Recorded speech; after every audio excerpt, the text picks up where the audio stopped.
Nowadays, cyber threat or cyber risk are a top priority for board of directors and also for all executives around the globe. Why is that? The growth of the global economy depends on the capacity of organizations to navigate cyber risk. In that context, and due to the extreme connectivity of the digital world, supply chain exposure is critical for all risk managers. Don't let a supply chain open the door to cyber criminals.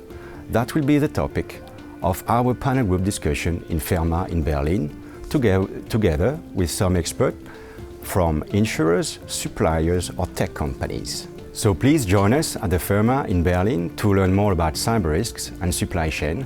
I'm looking forward to your questions during the panel. Thank you.